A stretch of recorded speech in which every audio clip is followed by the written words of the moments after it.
अस्सलाम वालेकुम dear students, welcome to my YouTube channel biology with sir Kaleem Soomro. आज हम एंटर बायोलॉजी में पढ़ेंगे प्रोसेस ऑफ डीएनए रेप्लिकेशन। तो प्रोसेस ऑफ डीएनए रेप्लिकेशन क्या होता है? जैसे हम पहले भी पढ़ चुके हैं कि रेप्लिकेशन ऑफ डीएनए एक ऐसा प्रोसेस है जिसमें से जिसमें एक मॉलिक्यूल डीएनए का दो मॉलिक्यूल्स में जो है वो तब्दील हो जाता है। तो इस तरीके से ये सारा प्रोसेस क्या है, कैसे होता है, आइए समझते हैं। तो उसके जो है वो स्टेप्स हैं। नंबर वन, पहले पहले जो पहला स्टेप है वो है ओरिजिन ऑफ रेप्लिकेशन। ठीक है, कि रेप्लिकेशन जो है वो कहाँ से स्टार्ट होती है, यानी स्टार्ट पॉइंट। उसके बाद क्या है, उसकी इलोंगेशन है। उसके बाद क्या है, उसके बाद है प्राइमिंग, डीएनए सिंथेसिस, और फाइनल है टर्मिनेशन। ठीक है, तो ओरिजिन ऑफ रेप्लिकेशन पे सबसे पहले ओरिजिन ऑफ रेप्लिकेशन पे आते हैं। तो जो प्रोकैरियोट्स में है ओरिजिन ऑफ रेप्लिकेशन, उसमें सिंगल साइट होती है। उसमें कितनी साइट्स होती हैं? Single site. प्रोकैरियोट्स में रेप्लिकेशन साइट जो है वो कितनी होती है? वो सिंगल होती है।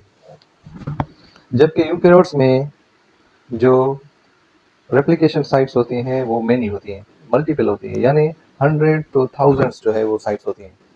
तो इस तरीके से सबसे पहले ओरिजिन ऑफ रेप्लिकेशन में क्या होता है, सबसे पहले यहाँ पे ये आप देख रहे हैं पिंक कलर में, ये है एंजाइम डीएनए हेलिकेज। सबसे पहले ये जो है डीएनए हेलिकेज एंजाइम यहाँ पे आता है और ये क्या करता है, हेलिकेज मींस हेलिक्स को जो है वो तोड़ता है, अनवाइंड करता है।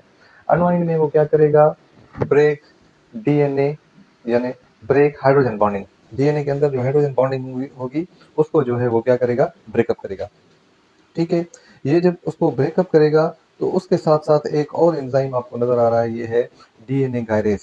ये डीएनए गायरेज जो है ये डीएनए हेलिकेज की हेल्प करता है। कैसे हेल्प करता है?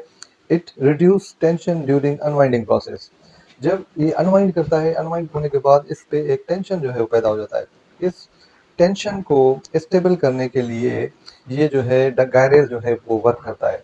गायरेज का दूसरा नाम जो है वो टोपो आइसोमरेज भी कहा जाता है। तो उसके साथ आगे चलें। यहाँ पे आपको ये ग्रीन कलर के जो है वो स्ट्रक्चर नज़र आ रहे हैं, इनको हम कहते हैं एस एस बी। ठीक है, एस एस बी का मतलब है सिंगल स्ट्रैंड बाइंडिंग प्रोटीन। इनका काम क्या होता है? इनका काम होता है प्रिवेंट रीबाइंडिंग, रीबाइंडिंग ऑफ कॉम्प्लीमेंट्री स्ट्रैंड।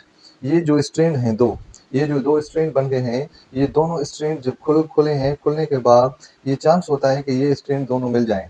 तो इनको जो है वो, यानी बचाने के लिए, तो क्या होता है, यहाँ पे ये प्रोटीन आ जाते हैं। ये क्या करते हैं, इनकी बाइंडिंग को रोकते हैं। तो इस तरीके से ये जब डीएनए हेलिकेज इनको अनबाइंडिंग करता है तो यहाँ पे देखें ऐसा एक स्ट्रक्चर बन गया है। ठीक है, ये स्ट्रक्चर बन गया है इस तरीके से। इस स्ट्रक्चर को बोलते हैं डीएनए फोर्क, रेप्लिकेशन फोर्क। ये दोनों जो खुल गए हैं, यहाँ पे हम अगर सिंपली यहाँ पे बनाएं तो डीएनए, ये डीएनए का मॉलिक्यूल जैसे अनवाइंड होता है इस तरीके का स्ट्रक्चर बनाता है, तो इसको बोलते हैं रेप्लिकेशन फोर्क। ठीक है, रेप्लिकेशन फोर्क बोलते हैं। तो इस तरीके से जब ये स्ट्रक्चर एक्चुअली ऐसे बन के कंप्लीट जो स्ट्रक्चर बनता है वो सारे डीएनए का इस तरीके का होता है। ठीक है, तो ये जो स्ट्रक्चर ऐसे बन जाता है ना, तो इस स्ट्रक्चर को, सारे स्ट्रक्चर को, इसको, ये जो ऐसे मैंने आपको बताया इस तरीके से जो इसका स्ट्रक्चर हो गया, इसको तो फोर्क बोलते हैं। लेकिन ये जो सारा स्ट्रक्चर ये आपको नजर आ रहा है, ये ऊपर जो है रेल्ड हिस्सा ना, ये सारा हिस्सा, इसको बोलते हैं रेप्लिकेशन बबल। इसको कहते हैं रेप्लिकेशन बबल। तो ये रेप्लिकेशन बबल बनता है तो डीएनए का स्ट्रैंड जो है वो खुल जाता है। तो ये दोनों स्ट्रैंड डीएनए के जो है वो खुल गए। आगे आगे क्या होगा? और सेकंड नंबर पे है वो है इलोंगेशन। तो इलोंगेशन कैसे होती है? यहाँ पे दो स्ट्रैंड जब ओपन हो गए, ओपन होने के बाद इलोंगेशन होगी। इलांगेशन कैसे होगी, उसका स्टार्ट कैसे होगा? इलांगेशन करने में डीएनए पॉलीमरेज अपना रोल प्ले करता है। डीएनए पॉलीमरेज 3 जो है इसका काम होता है ऐड न्यूक्लियोटाइड। ठीक है, न्यूक्लियोटाइड ऐड करता है। तो डीएनए पॉलीमरेज जो है वो खुद, यानी ऑटोमेटिकली जो है न्यूक्लियोटाइड ऐड नहीं कर सकता। उसके लिए पहले पहले जो है प्राइमर का होना लाजमी है। यहाँ पे आप ग्रीन कलर में देख रहे हो, ये है प्राइमर। प्राइमर असल में क्या होता है, ये small segment of RNA molecule है विच कंटेन 10 न्यूक्लियोटाइड्स। 10 न्यूक्लियोटाइड्स का बना हुआ एक short segment of RNA molecule है, इसको बोलते हैं प्राइमर। प्राइमर को यहाँ पे यानी लगाने वाला एंजाइम है, उसको बोलते हैं प्राइमेज। प्राइमेज प्राइमर को ऐड करता है कहाँ से कहाँ पे ऐड करता है, यहाँ पे ये जो है डीएनए का एक जो स्ट्रैंड है, वो 3 प्राइम वाला स्ट्रैंड यहाँ से स्टार्टिंग होती है, यहाँ से प्राइमर ऐड होता है। जब प्राइमर यहाँ पे ऐड होता है तो फिर क्या होता है, डीएनए पॉलीमरेज 3, डीएनए पॉलीमरेज 3 जो है वो क्या करेगा, ऐड न्यूक्लियोटाइड, यहाँ पे न्यूक्लियोटाइड ऐड करता जाएगा और कंटिन्यूसली जो है न्यू स्ट्रैंड बनाएगा। और ये जो न्यू स्ट्रैंड बनेगी ये कहाँ से होगी, ये इसकी क्या होगी 5 प्राइम टू 3 प्राइम। तो इस तरीके से ये जो स्ट्रैंड बनेगी, इस स्ट्रैंड को कहते हैं लीडिंग स्ट्रैंड। ठीक है, इसको कहते हैं लीडिंग स्ट्रैंड, या इसको जो है कंटिन्यूस स्ट्रैंड भी बोलते हैं, क्योंकि ये कंटिन्यूस बनती जाती है।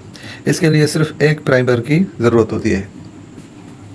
जबकि दूसरी साइड पे हम देखेंगे, एक दूसरा इस साइड पे, इसके अंदर ये जो ट्रांसक्रिप्शन होगी, ये यानी रेप्लिकेशन होगी, ये रेप्लिकेशन जो है ऊपर वाले स्ट्रैंड के अपोजिट में होगी। ठीक है, ये जो रेप्लिकेशन थी ऊपर वाली लीडिंग स्ट्रैंड वाली जो रेप्लिकेशन थी, वो replication towards the replication fork थी।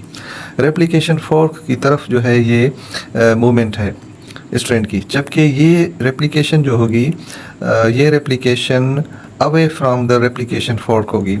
तो इस तरीके से यहाँ पे देखें, ये एरो की निशान इस साइड पे जा रही है ना, तो इसको कहते हैं लैगिंग स्ट्रैंड। लैगिंग स्ट्रैंड बोलेंगे, या इसको बोलेंगे कि डिसकंटिन्यूस स्ट्रिंग। ये है डिसकंटिन्यूस क्योंकि ये टुकड़ों में बन रही है, और इसको बोलते हैं it is away from the replication fork. ये रेप्लिकेशन फॉर्क जो है वो कहाँ पे है, यहाँ पे ये मौजूद है, ये रेप्लिकेशन फॉर्क है, इससे इस तरफ जा रही है, तो ये इसको क्या कहते हैं, away from the replication fork. तो इस तरीके से ये लॉजिंग स्ट्रैंड जो है बनेगी। इसमें भी बनने के लिए सबसे पहले जो है वो प्राइमर चाहिए। ये आप ग्रीन कलर में देख रहे हो, ये प्राइमर है। ये प्राइमर ऐड होगा तो प्राइमर को जो है वो डीएनए पॉलीमरेज 3 जो है इसको रिकॉग्नाइज करेगा, और उसके आगे ये ऐड कर रहा है, ये क्या है, ये डीएनए न्यूक्लियोटाइड्स हैं। ये डीएनए न्यूक्लियोटाइड्स जो है ऐड हो रहे हैं एक फ्रेगमेंट में, उसके बाद फिर एक और प्राइमर ऐड हो रहा है, और फिर डीएनए पॉलीमरेज 3 आ रहा है, ये इसको जो है फिर ऐड कर रहा है। इस तरीके से ये टुकड़ों में जो है वो बन रहे हैं। तो इस तरीके से ये जो टुकड़े बने, एक टुकड़ा ये है, एक टुकड़ा ये है, तो इन टुकड़ों को कहते हैं ओकाज़ाकी फ्रेगमेंट्स।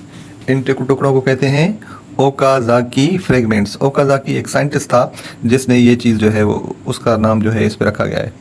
ओके, तो इस तरीके से ये टुकड़े आ गए। यहाँ पे हम देखेंगे डीएनए पॉलीमरेज 3 था, तो इसका काम क्या था, इसने जो है वो न्यूक्लियोटाइड ऐड किए ना। यहाँ पे एक और आपको नज़र आ रहा है, ये है डीएनए पॉलीमरेज 1।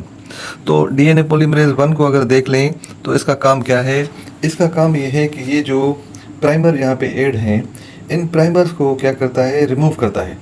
क्योंकि ये जो प्राइमर है, ये प्राइमर एक्चुअली आरएनए है। ठीक है, तो ज़ाहिर है इसको आरएनए को रिमूव होना पड़ेगा। इसको आरएनए को, प्राइमर को रिमूव किया जाता है, और इसकी जगह पे क्या आएंगे, डीएनए न्यूक्लियोटाइड आएंगी। यानी इसके अंदर जो यूरासिल बेस होगा वो रिप्लेस हो जाएगा थायामाइन के साथ। तो इस तरीके से यहाँ पे ये रिमूव हो जाएगा, यहाँ पे ये प्राइमर रिमूव हो जाएगा, और यहाँ पे ये प्राइमर रिमूव हो जाएगा। ये प्राइमर रिमूव होने के बाद क्या होगा, ये सारे यहाँ पे डीएनए न्यूक्लियोटाइड हैं, ये पोर्शन में एक ये नज़र आ रहा है, ये एक ये है, एक ये है। फिर इनको जो है जोड़ने वाला एक और एंजाइम होता है। टुकड़ों को मिलाने के लिए यहाँ पे एक और एंजाइम आएगा, ये यहाँ पे आएगा, मैंने यहाँ पे क्लियर करके दिखाया है आपको। तो ये जो एंजाइम है कौन सा है, ये है डीएनए, इसको बोलते हैं डीएनए लाइगेस। तो डीएनए लाइगेस का जो काम होता है वो इनको जो फ्रेगमेंट्स होते हैं, टुकड़े होते हैं, इनको सारों को मिलाता है। सारों को मिला के वो जो है एक कंप्लीट डीएनए स्ट्रैंड बनता है। ये हो गया डीएनए लाइगेस का काम। कि डीएनए लाइगेस जो है ये काम करता है एज ए ग्लू के तौर पे, ठीक है, इनको मिलाता है।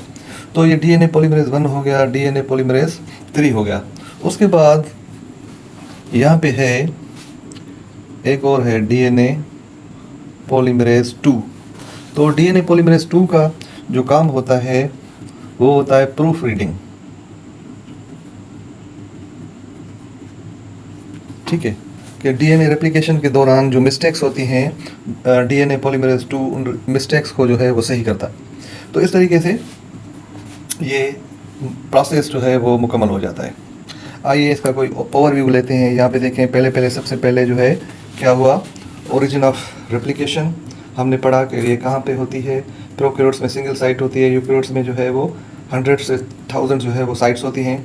तो उस तरीके से ओरिजिन ऑफ रेप्लिकेशन में सबसे पहले डीएनए हेलिकेज यहाँ पे आता है, हेलिक्स को तोड़ता है। उसके साथ उसके पीछे जो है डीएनए गायरस मौजूद होता है। डीएनए गायरस जो है एक टेंशन रिड्यूस करता है जो अनवाइंडिंग से पैदा होता है। उसके बाद यहाँ पे ये प्रोटीन मौजूद है, सिंगल स्ट्रैंड बाइंडिंग प्रोटीन। ये भी जो है इसको जो 2 स्ट्रैंड होते हैं टेम्पलेट स्ट्रैंड, इनको जो है वो यानी मजबूती से पकड़ता है ताकि ये स्ट्रैंड फिर मिल न जाए।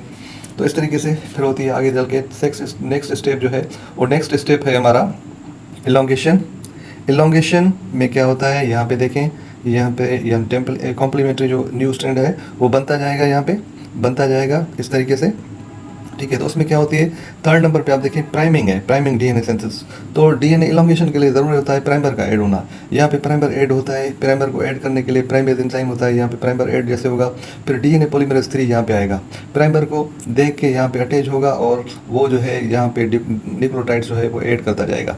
तो इस स्ट्रैंड को बोलते हैं क्या, लीडिंग स्ट्रैंड, ठीक है, continuous strand which is towards the replication fork. उसके बाद इसके अपोजिट में दूसरा जो स्ट्रैंड होता है वो स्ट्रैंड है, ये स्ट्रैंड जो फ्रेगमेंट्स में बनता है इसको बोलते हैं लैगिंग स्ट्रैंड। इसको और बोलते हैं डिसकंटिन्यूअस, क्योंकि ये टुकड़ों में बनता है। यहाँ पे देखें तो पहले क्या होगा, यहाँ पे जैसे प्राइमर ऐड हुआ, यहाँ पे भी प्राइमर ऐड होगा, डीएनए पॉलीमरेज 3 आएगा, इसके साथ साथ क्या करेगा, न्यूक्लियोटाइड ऐड करेगा, फिर और सेगमेंट आएगा, उसमें क्या होगा, आरएनए प्राइमर ऐड होगा। उसके बाद प्राइमर ऐड होने के बाद फिर डीएनए पॉलीमरेज 3 आएगा, न्यूक्लियोटाइड ऐड करेगा। इस तरीके से ये फ्रेगमेंट्स में जो है वो यानी स्ट्रैंड बनता जाएगा। ये स्ट्रैंड जो है away from the replication fork है। ये जो टुकड़े बनेंगे इन टुकड़ों को बोलते हैं ओकाज़ाकी फ्रेगमेंट्स, ये साइंटिस्ट का नाम है। ओके, उसके बाद क्या होगा, अब प्राइमर को रिमूविंग टर्मिनेशन होती है। टर्मिनेशन कैसे होती है, इसका मतलब है कि प्राइमर रिमूव होंगे। यहाँ पे डीएनए पॉलीमरेज 1 जो है ये क्या काम करता है, ये प्राइमर को रिमूव करता है, क्योंकि प्राइमर आरएनए है, इसको आरएनए को रिमूव करके यहाँ पे ऐड करता है डीएनए। तो इस तरीके से ये एक कंटिन्यूस स्ट्रैंड जो है बन जाती है। बीच में इसके जो है जैसे गैप होते हैं, इन गैप को भरने के लिए डीएनए लाइगेस मौजूद है। ये जो है इन टुकड़ों को आपस में मिलाता है और एक कंटिन्यूस स्ट्रैंड बन जाता है। उसके बाद डीएनए पॉलीमरेज 2 है, उसका काम क्या होता है, proof reading. Okay, hope you understand the topic. अगर आपको टॉपिक समझ में आ गया है तो फिर चैनल को लाइक करें, सब्सक्राइब करें और शेयर करें। Thank you.